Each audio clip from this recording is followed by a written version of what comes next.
All right, you're good to go.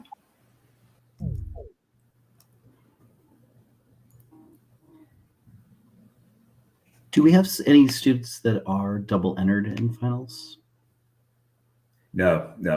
No? Okay, terrific. I'm going to turn my camera off because my Wi-Fi has been telling me it's going a little slow, and I want to make sure that I can see the performers presenting.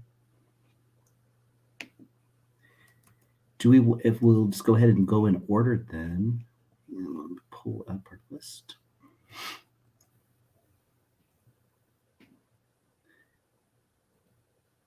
All right. Is it Callum or Calum? Callum. I'm sorry. Would you like to go ahead and present first? Absolutely. Let's make sure that we have all our judges here.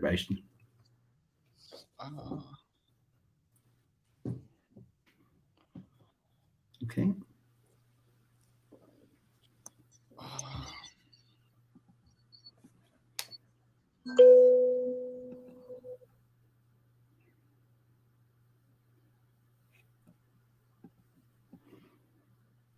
It looks like there's a problem with my camera. I'm going to refresh the page and be right back. No problem.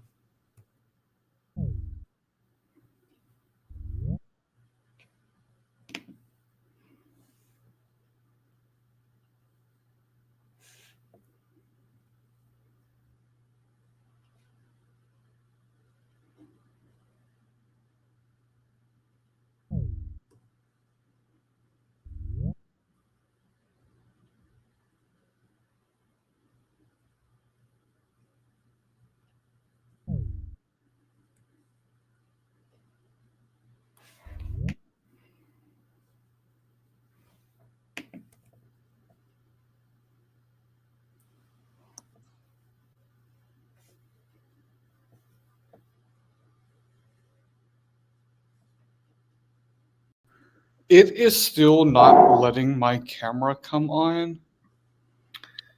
Well, what we go ahead and we'll push you down to the end of the list, and hopefully you can work on that over the next 45 minutes or so. So hopefully when we get back to you, it's up and running.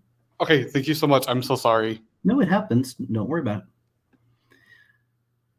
All right.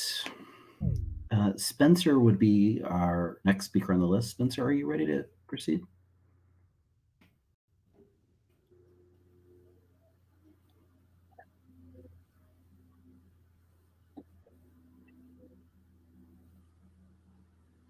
Before I begin, I'd like to make sure that everyone can see and hear me okay. I can. Yeah. Yep.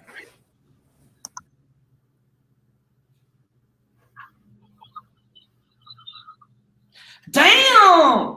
She was all dolled up! The closest thing to a whore ever to enter the First Congregational Church of Guilford, Connecticut.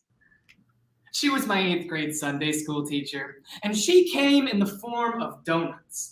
She would bring 24 donuts every Sunday for me and my fellow cohorts who would munch into the holy quicksand of her fluffy, baked Bible lessons. That first shot of grape juice confirmed my future to attend sermon, and ended when I realized I'm really just thinking about sex and sprinkles on my double chocolate glazed donuts. Mercifully, I was considering becoming justified. Now I know all the books in the Bible, whomst begat Ezekiel, and how many stones are required for a proper stone. I stand before you a heathen. I haven't attended church for years, and the last time I opened a Bible, the world didn't know what Lindsay Lohan's vagina looked like. How did I arrive at this state of moral depravity, you ask?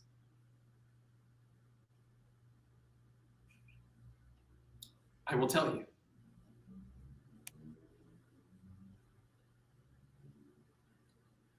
"29% of US adults aged 18 to 29 said that they no longer identify with a religious affiliation, according to the Pew Research Center.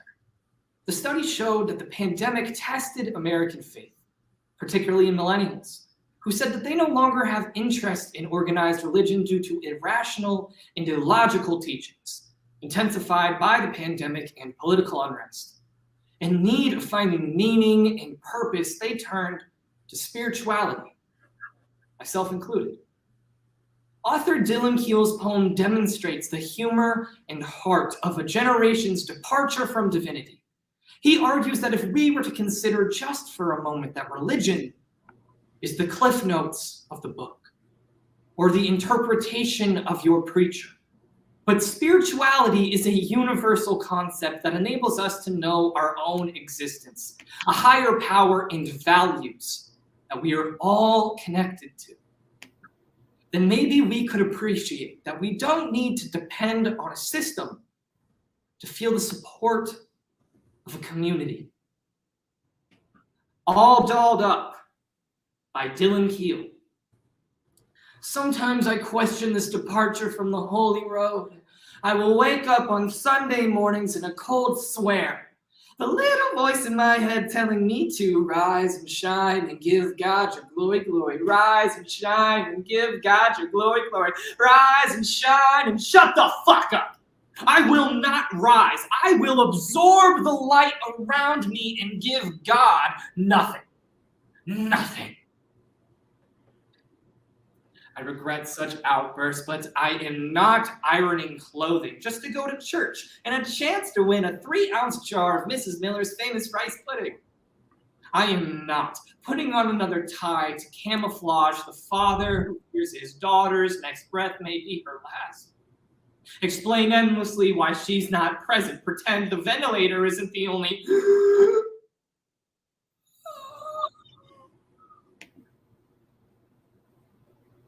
sound in my soul.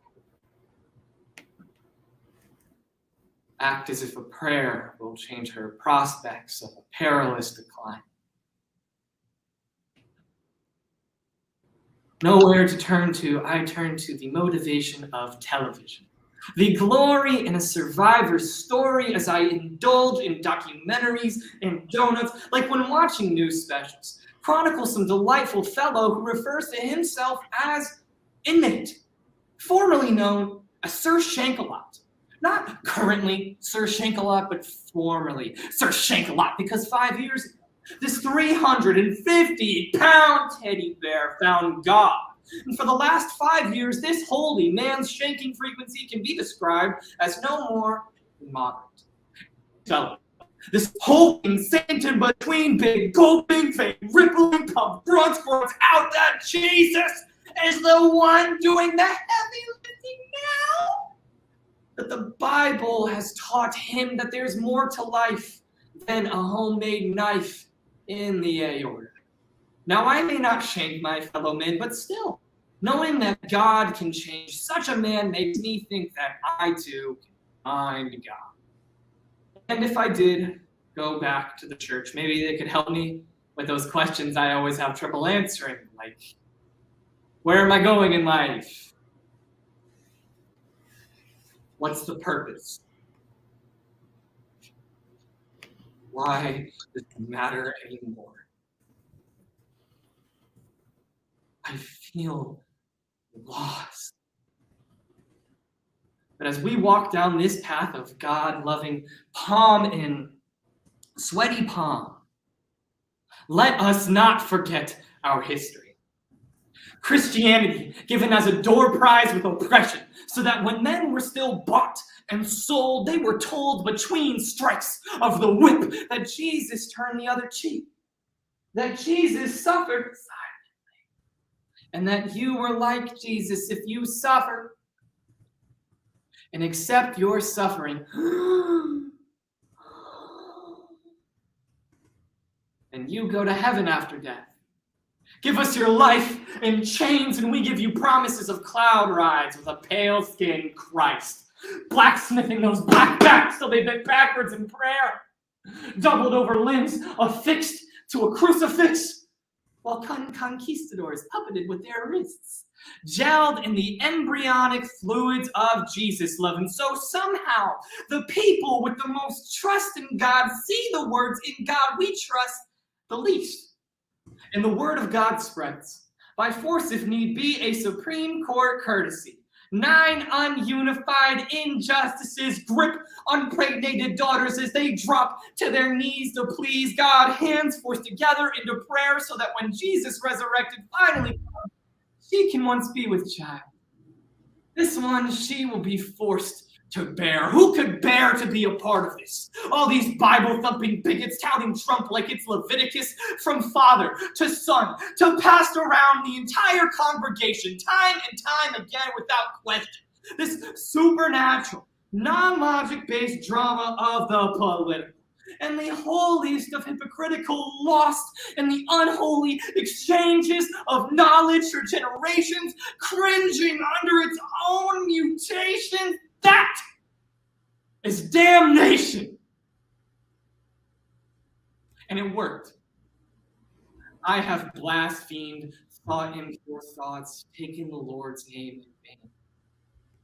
But while the world has been telling me to become justified, I am only thinking about closing the book on belief and the simplicity of what is called love.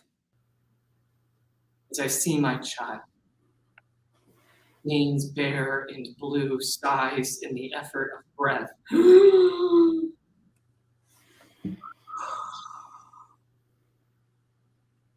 the effort of her unborn's breath.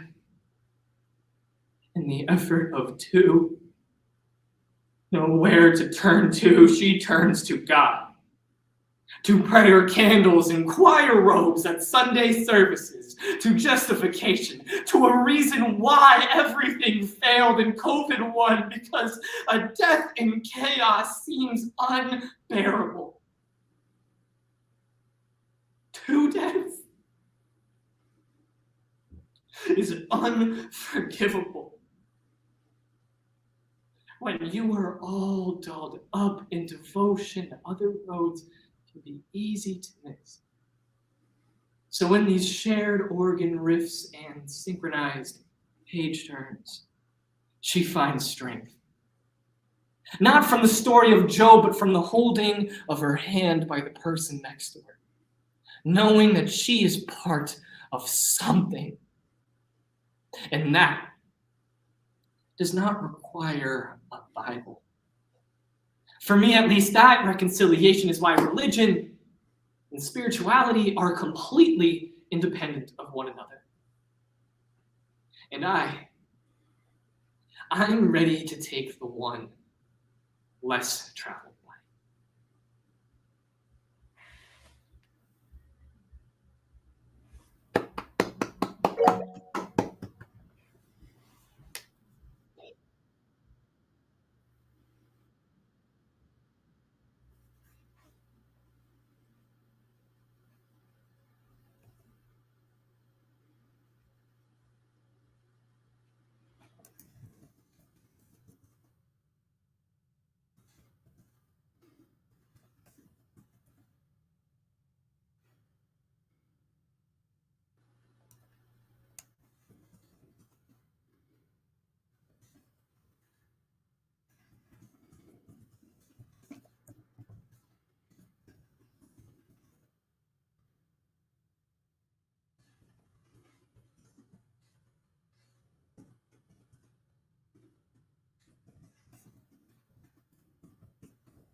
I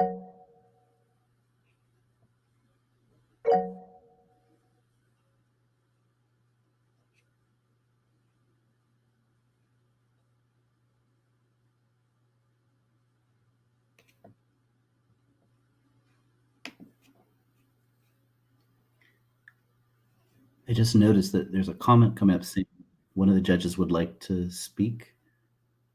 I know I'm not really supposed to be chairing. I just kind of started talking. And I saw that, Paul, you said your microphone's not working.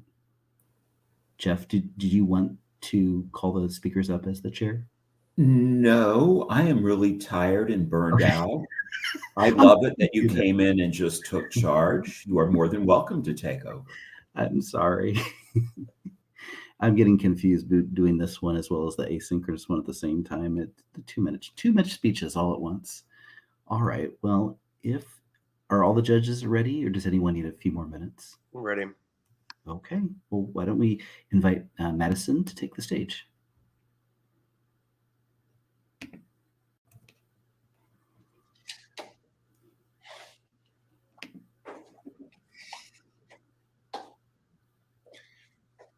Hi, can everyone see and hear me all right? Yes.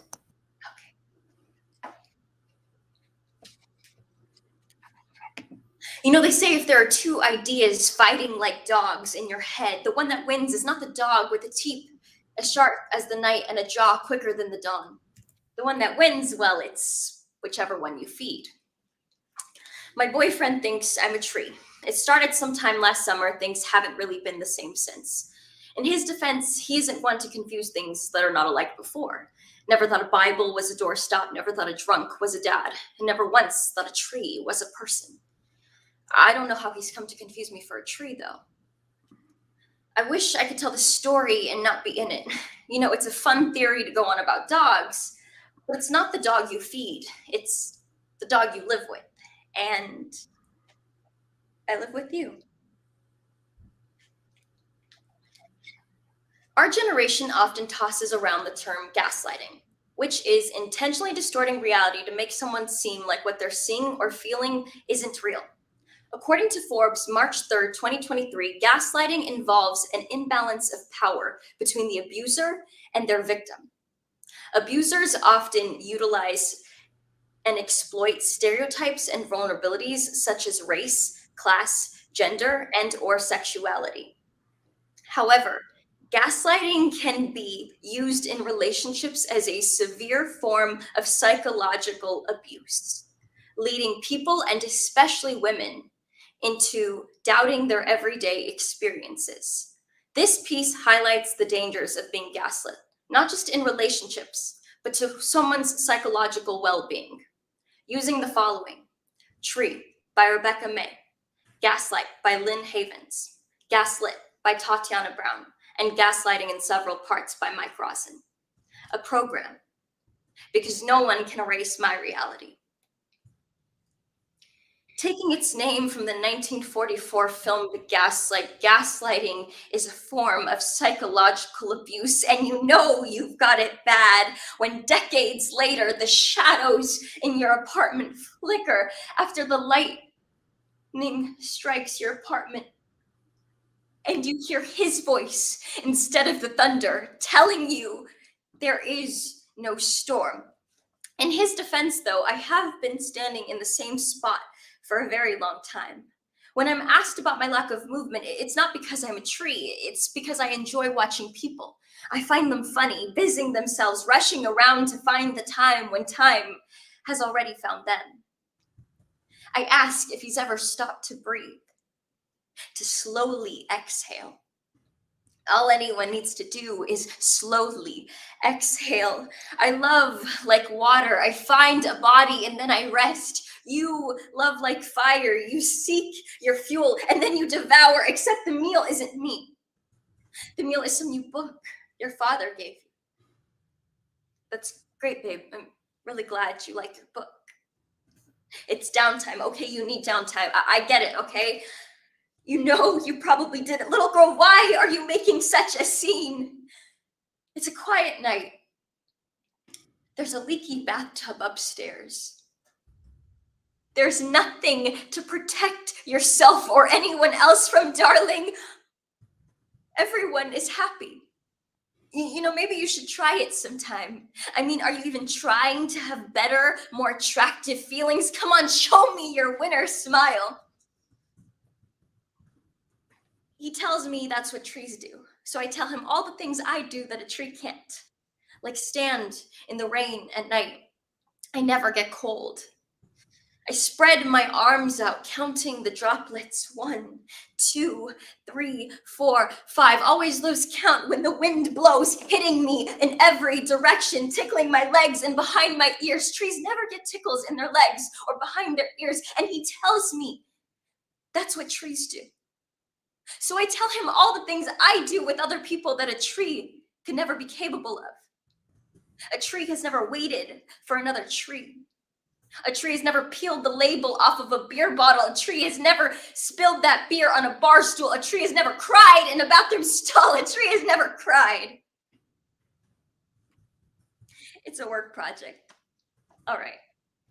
I get it. That sounds like the opposite of downtime, but I'm really glad you like your work.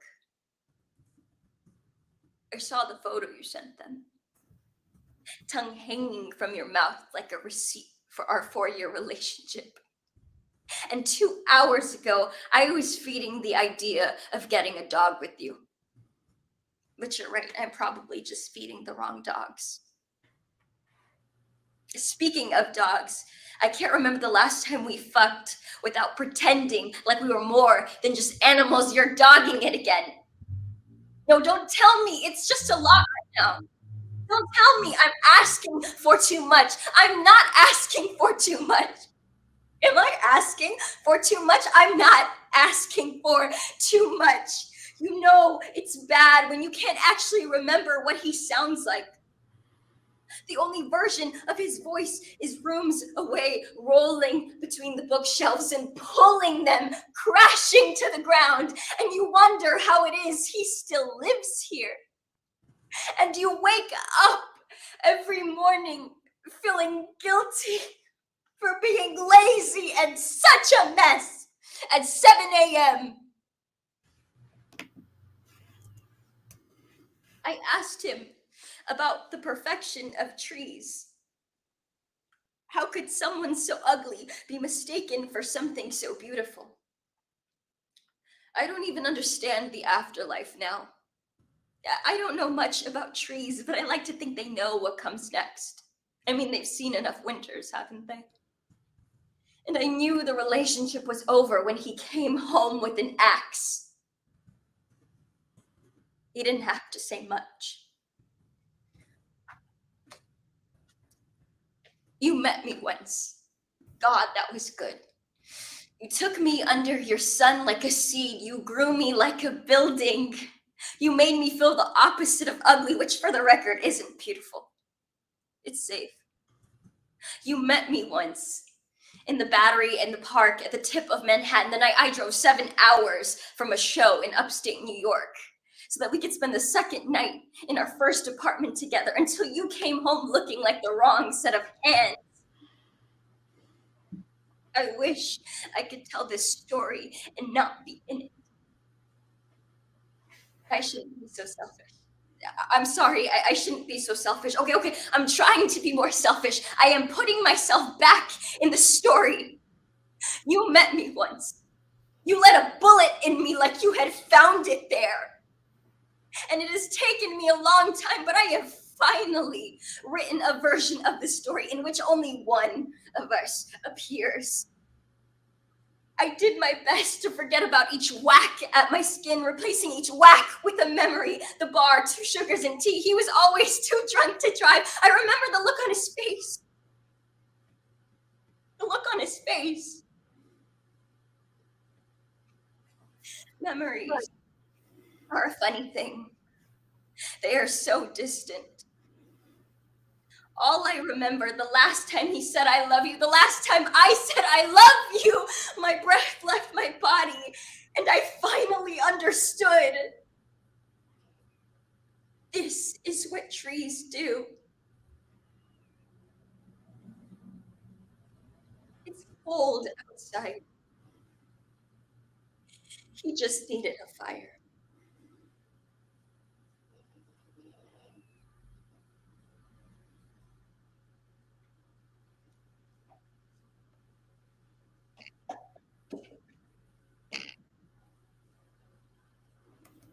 Thank you. Thank you very much.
All right, ready for our next speaker.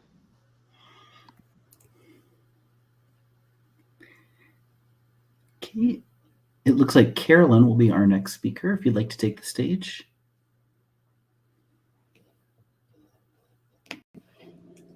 Okay, awesome. Can you hear me?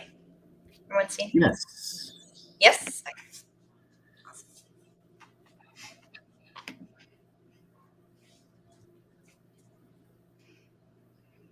In a land south of the Black Sea, Armenia, we lived together in peace for over 1,000 years. Then darkness. As a mother, I teach my children what it means to be Armenian. American? Voch, Armenian. American? Armenian. Our ancestors have names like Vartush, Kevork, and Narek, not Veronica, or Kevin, or Nick. You are Americans, I teach them, but there is a difference.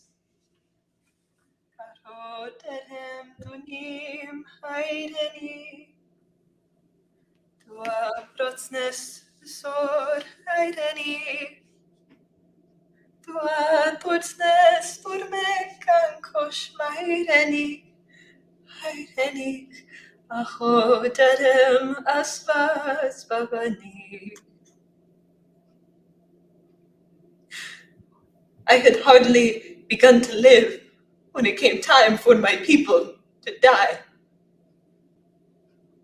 I knew what was happening to us. I knew it would only get worse. They took my father first.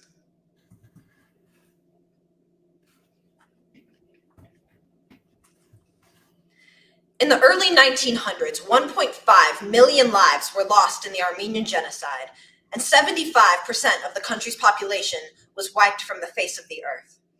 Time magazine of April 27th, 2021 states that along with the lives lost, the country also experienced a cultural genocide, with cultural and religious Armenian artifacts being systematically destroyed. Yet despite the immensity of this tragedy, the Armenian genocide was forgotten to history. Only now, over 100 years later, are people beginning to learn the truth about what happened to the Armenians of the 20th century. President Biden was the first US president to formally recognize that the genocide ever even happened, which also marked the first time a US president ever equated the violences committed against the Armenians with the atrocities that occurred in Nazi-occupied Europe. But before Biden could make it official, the Armenian diaspora kept the memory of our ancestors alive through things like marches, monuments, and observation of Armenian Genocide Remembrance Day, April 24th. Using poetry, Yeschem Haskanar by Ani Tektekyan, When the Euphrates Ran Red by Adrian David, To Remember is to Live by People of Ar, and The Armenian by William Soroyan. A program. Because for the past 18 years of my life, my family and I have marched and paid our respects to the lives of those that were lost, and it's time that others do the same. I had always dreamed of the day I could proudly tell someone I am Armenian, and their eyes would light up with curiosity rather than hate. Ironically enough, decades later, when I tell people I am Armenian, their faces light up and they ask me, like the Kardashians? No. Well, yes, but no. They took my father first. I watched from my door as they dragged him away, 2 guns pointed at his head which bowed at our dinners to give thanks to our God, his head which helped him feed our family of 6 though we were miserably poor, his head which would be hung from a tree by the next morning.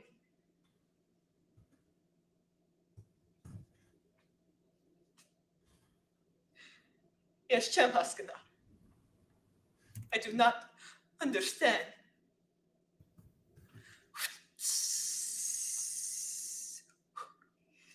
In a land south of the Black Sea, Armenian homes, torched by the mobs, devoured by flames of hate. Our women abducted, raped, and killed, succumbing to the fangs of supremacy. Our world turned upside down. There's this running joke between Armenians that we're all related to one another and that our aunties about held us as infants at some point in time, and somehow everyone is someone's cousin. Well, I always thought that if that's the case, Miss Kim Kardashian should help her cousin out a little every once in a while. I mean, seriously, you make $45 million off the first season of your television show, and you can't send Christmas card? After my husband's sister's neighbor's uncle's brother's nephew remodeled your kitchen? Family means nothing to this generation anymore. Yeschem Haskanar, I do not understand. The Turks wanted to fix us. They claimed they had solution to our problems, that they were the solution, that we were the problem. My baby brother was shot in the chest for crying out for his father too loudly. A problem solved. Their problem solved. My sisters were sold to separate families, a price put on each of their heads. I never saw them again. Yeschem Haskanar, I do not understand. In a land south of the Black Sea, Armenians reduced to second-class subjects. We fell prey to the ruthless empire. Brothers who lived alongside us turned their backs on us in scorn, owing to the entrenched bigotry.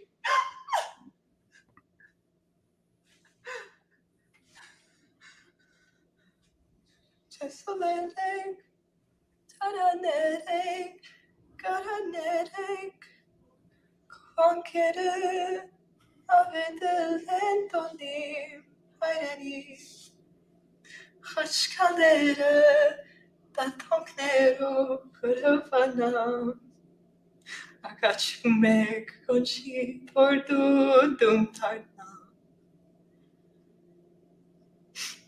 My mother and I were forced to march through the desert with no food or water. Hours felt like weeks, days felt like years. We marched all the way to Deir ez-Zor, a concentration camp in Syria. My mother died shortly after we arrived. Innocent blood saturated the earth as humanity came to a standstill. Headless corpses lay in stagnant ditches, making the Euphrates run red. Over 1 million futures stolen. Bidding a tearful goodbye, we who survived fled our beloved home stricken by fear and distress. We lost our kin, our land, our liras, yet the one thing we never lost was our hope. They strived to wipe us off the map, but we rose from the ashes and thrived. The prayers of our forefathers were not in vain. In a land south of the Black Sea, we Armenians are still here, going strong. Who, after all, speaks today of the annihilation of the Armenians? We are nothing but a forgotten blueprint to history, I realize. Unfinished plans. When my grandchildren come to visit me and ask me about my childhood, I choke up at their childlike wonder. They ask me if I liked going to school as a young girl, what I did for fun. I never got to be a child, I tell them. Meds, Mama. Yes, chem haskanar. I don't understand. Neither did I. I would like to see any power of the world destroy this race. This small tribe of unimportant people whose wars have been fought and lost, whose structures have crumbled, literature is unread, music is unheard, and prayers no more answered. Go ahead. Destroy Armenia. See if you can do it. Send them into the desert with no bread or water. Burn their homes, their churches, then see if they will not laugh, sing, and pray again. For when two of them meet anywhere in the world, see if they will not create a new Armenia.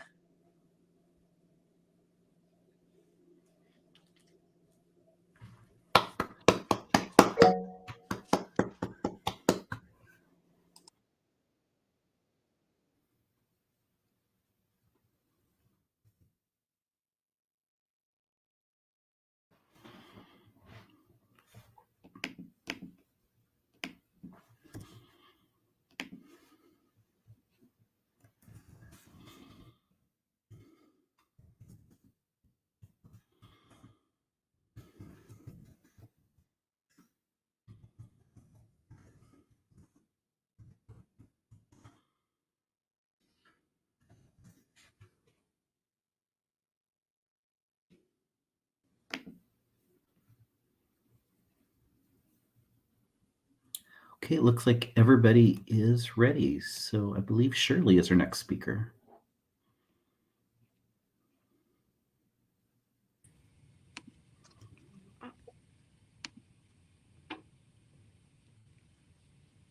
Can you hear me and see me okay? Yes. Okay.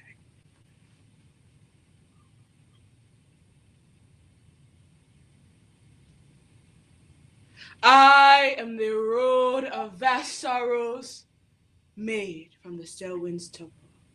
Because of this buck fever, I will push the crimson night to the doors of its suicide, and for the trance I will place along my pangs of naked anger, I will open bone lights of the day, of great hands shaking. Memory as a path where the souvenirs pile up. She's a blind dancer who frees the ice song. She's a labyrinth where storms and suns stir. There are thick heads slumbering in the aisles of power, subscribing to an edition of history that traces its circle around the same umbilicus as if no one but the tenants of the palace could ever be born in the sun's gaze. Les lignes de nos mains ne sont les pointes parallèles de les chemins de la montagne, de les gassots dans le troc arbre, de les traces de la lutte Amérique. Hey guys, I just want to say really quick. I give thanks to my God for creating me black, for having made me the total of all sorrows and set upon my head the world. Wait, that's kind of fucked up. I dreamed a poem of a borderless sea, I dance a welcoming music on my skin, first ground for any home, while the hands of the plenty, the portly souls weave their barbed wire. I do not know if we will live together at a crossroad of distribution. When my mom came to America, she left her beautiful and vibrant home of the Ivory Coast for a country full of opportunity, and quickly found that those opportunities came at a cost. The loss of her art, her music, and culture was something that she kept deep in her heart, but shared with me and my family members. So, through the works of Wildfire Words by Henry Nkomo, Memories by Cedric Chrissy, Les Lignes de nos Mains, or The Lines of Our Hands, and I Give Thanks to My God by Bernard Dadier, and 9 Poems by Tendela Boni, a program, a tribute to the poetic voices of the Ivory Coast, to my mother, and to my culture. They told the tales of people innocent in all ways, who at first light would be allowed to prop the palm fronds over hope. But I owe you the whole story, from the first syllable of dawn to the center of its violent spiral that is calling us. I would dwell in the infinite word, bombs roaring my chin, resting on my hand. I will place my leaping heart in the famished breath of the wind from dark forages. I have memories of round days, of centuries written in the mud, memories of hands crossed, of sprays, of lust, of luxuries. Memories meteoric, volcanic. Les lignes de nos mains ne sont le point dans longitude, de les boyer en tranches, de les sillons de les plaies, et ne sont le point d'oreiller pour les paix, de les canaux pour les lames, ni de penches, ni de tranches, ni de massaro, de ceci, de cela. And I wear the livery of the centaur, and I carry the world since the first morning. Okay. White, white people, palm colored is a color, for an occasion, but black is the color of all days, and I carry the world since the first night. Outside, they burn the day's roots. They flog the horizon, their fists and their lips the color of tombstones. They flog with dumb razor I set against men and the good God. I have seen on the pathways of my anger made by the passing of bombs, that cries in the middle of the public square, that sap that shrouds from on high my wild slumber. Any passage now ought not lead to despair, but to the heavens. I have memories of beating hearts, of the void, of trips almost made and called off by clouds, memories of nights that fill the gaps between the wind of teeth, of blood. Les lignes de nos mains, ni noirs, ni blancs. Les lignes de nos mains sont les pointes de foutaient dans les fosses en notre village. Des filines pour lier des fachos de rancor. And I carry the world since the first night. I'm happy with the shape of my head, fashioned to carry the world, satisfied with my cute button nose, which should breathe in all the air of the world, happy with the form of my legs, prepared to run through all the stages of the world. I saw this good God first swell wide to fill the dark vessel of the sea with his dark tears. I saw this good God travel along the same path as my gaze, robing himself in the immense, expanding sorrow, tears streaming down the great blank face, the neck.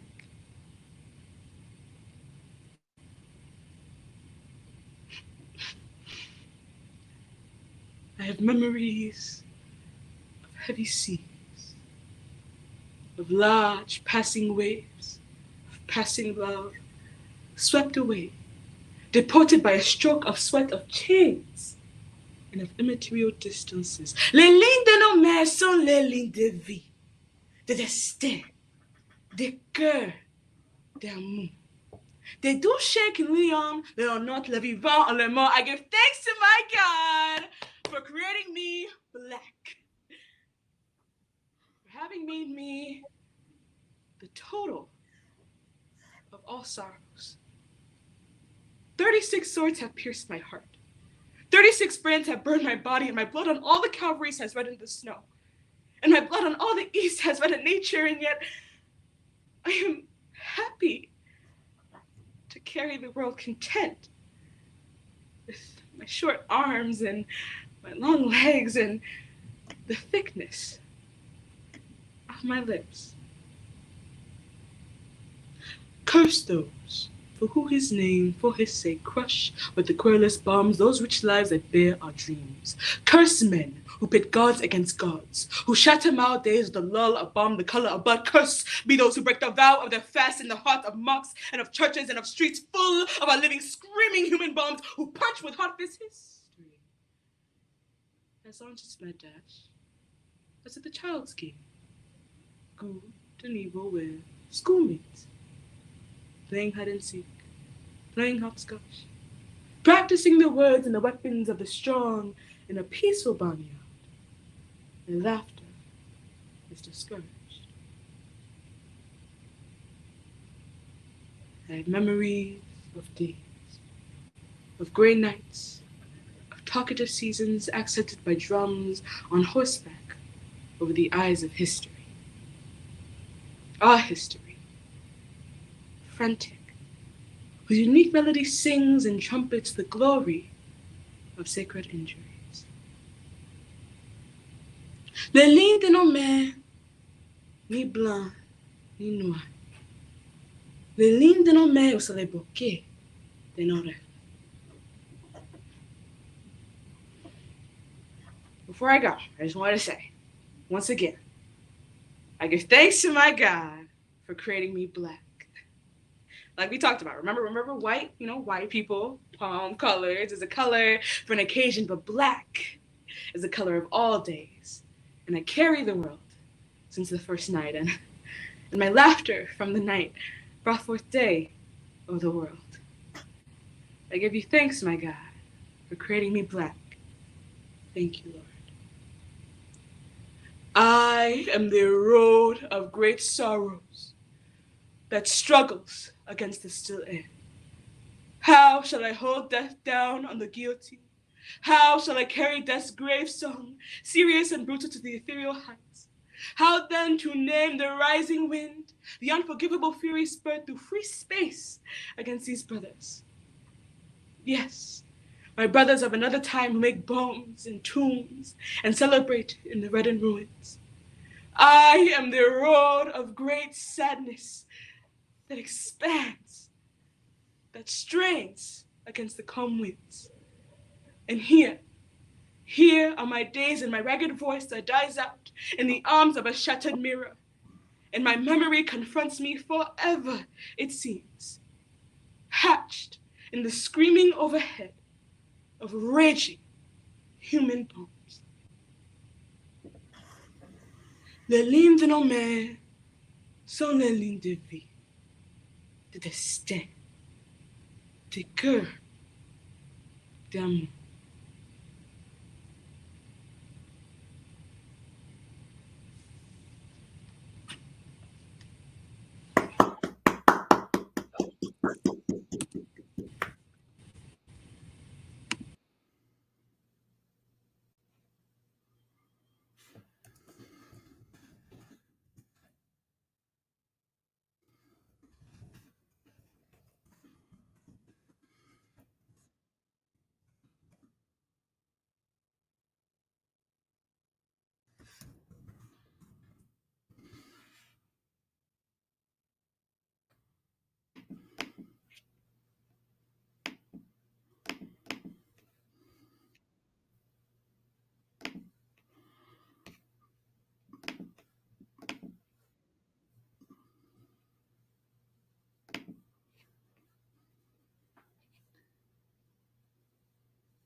Okay, looks like all 5 of our judges are ready, so let's have Ellen take the stage.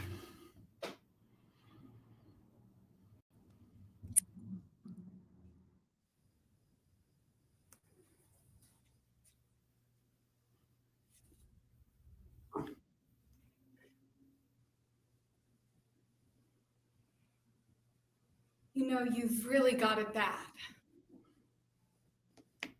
And decades later, shadows in your apartment flicker, and you hear his voice instead of thunder telling you there is no storm.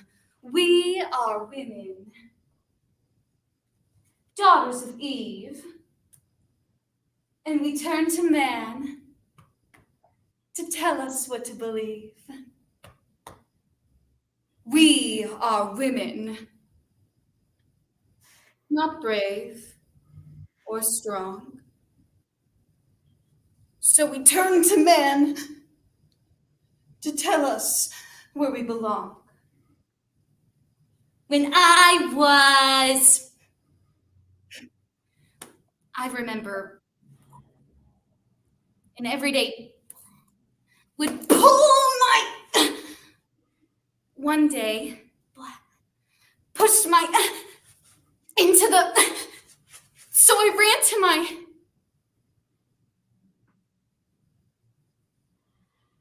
but he would say, she's making things up again. That the, on my, was. And on that day in the second grade, I had my first encounter with gaslighting. Let's play a game. You say potato, I say potato. One thing I'd like to tell every teenage girl: the world is trying to kill you. It will do this by stealing your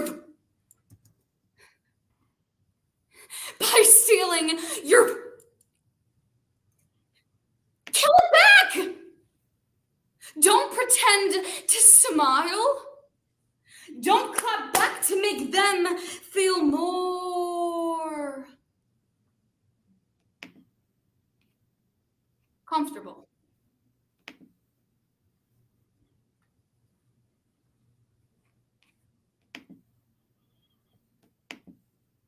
Traditional narrative often puts men in the spotlight, leaving women engulfed in the shadows.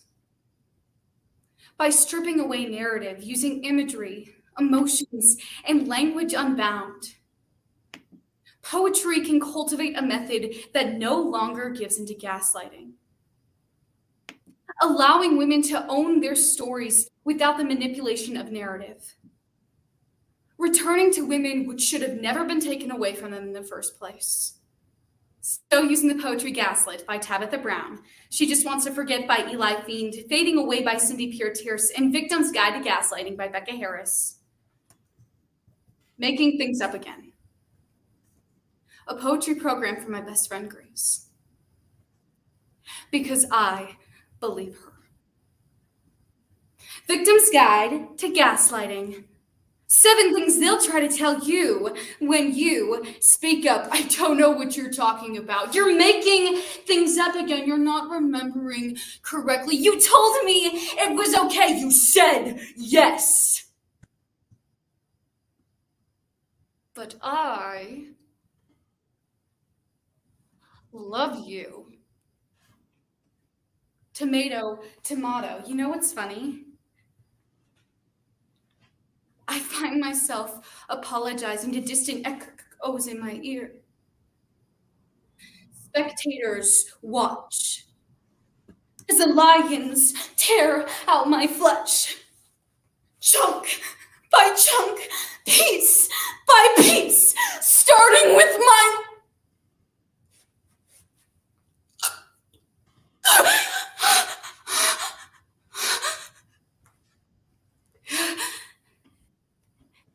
And I am terrified. Not of the lions, but what they have taken from me. Potato, potato, why are you making such a scene? Darling, everyone is happy. Maybe you should try it. Are you trying harder to have better, more attractive feelings? Show me your winner smile. No, not like that. All bare teeth. Close your mouth and pull it until it stings. Who do you think is gonna like that gap, yeah? Who do you think you're fooling with all this sky is falling crap? Nobody cares. Tomato, tomato, I'm sorry for this act of God we're living through. I'm sorry. I can't seem to stop crying. You know, I guess somebody died. It's stupid. I realize I'm not over it. I guess I haven't slept in months because silly me, the roof tore off.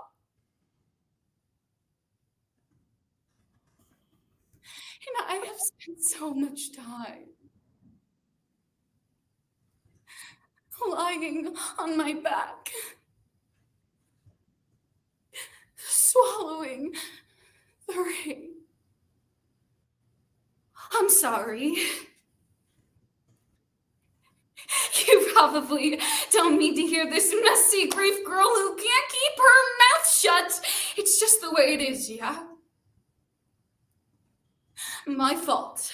Tomato, tomato, potato, potato. I fucked you. You raped me one day.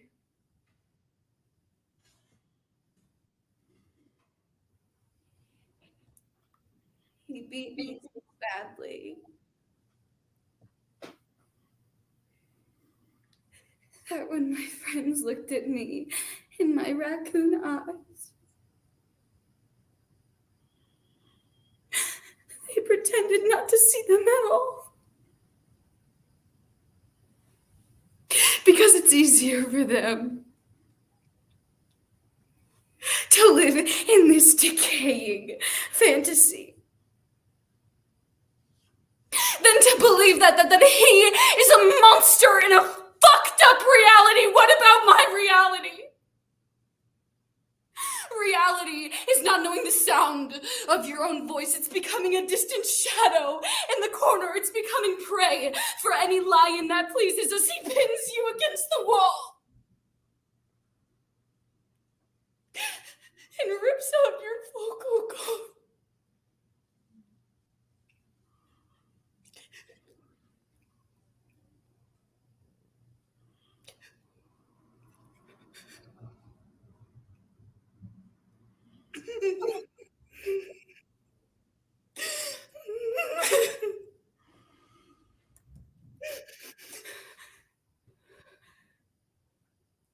It's knowing I'm more attractive, standing in the corner with my raccoon eyes. Lions are predators. We are prey. And today, I cry out uncontrollably. I cry out hysterically. Because lions roar, but prey cry out louder. You're crazy, you're crazy, you're crazy, you're crazy. It goes on like this for hours.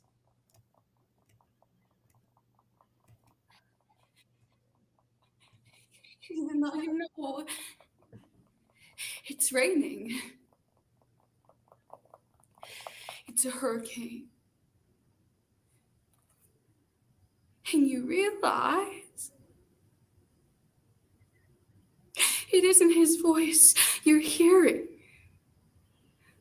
but the muscle memory of what he made you feel. It's not so bad. It's not so bad. You gotta get up and get over it. Are you sure you're even remembering this right? It's your hand on the light switch now.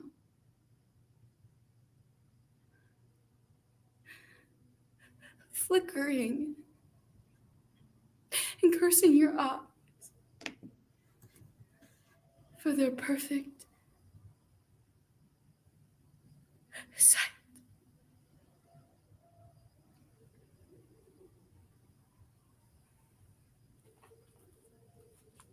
Thank you.